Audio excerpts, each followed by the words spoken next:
चलिए भाई, वेडनेसडे का दिन, एक दिन की छुट्टी के बाद आप सबका स्वागत है। आप सबको गुरु पूरब दी लख लख बधाइयां।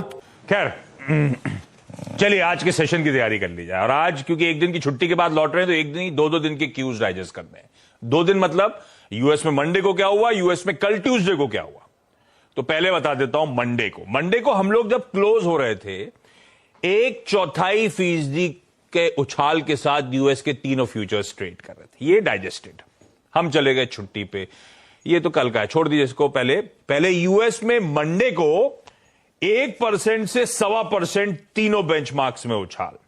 डाउ दिन के हाईस पे 400 सवा 400 अंक मजबूत बंद हुआ। तो जो डाइजेस्ट किया था उससे अच्छी तेजी बनी।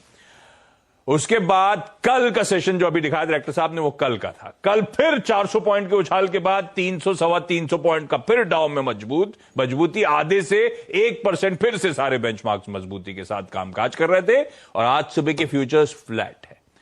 तो जहां छोड़ा था सिर्फ 1/4% उछाल, उसकी जगह 1% की मजबूती 2 सेशंस में। और आज सुबह फ्यूचर्स फ्लैट और 18,400 पकड़ लेते हैं, 18,400। मंडे को 3:30 बजे एसजीएक्स निफ्टी था 18,260, 263 टू बी प्रिसाइज।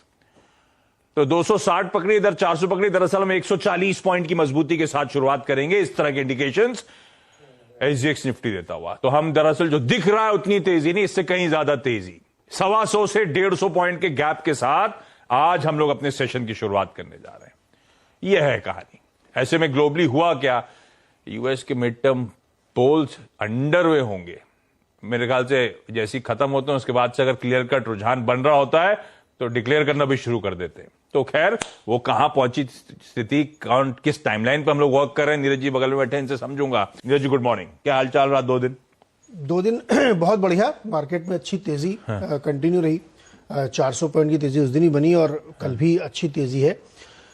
इलेक्शन मेरे ख्याल में अब लगभग खत्म हो गए होंगे। अब काउंटिंग शुरू होने वाली होगी। कहीं कहीं तो एग्जिट पोल एक आध जगह के क्या कह रहे हैं, मामला क्या चल रहा है? रिपब्लिकन्स मतलब ट्रम्प अंकल वाले लोग, यस।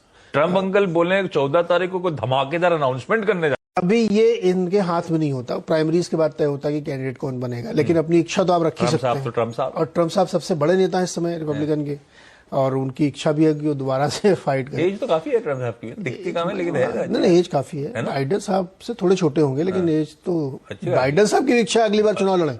वो 80 पार है बाइडेन साहब तो ठीक है, दोनों ही लड़ना चाहिए।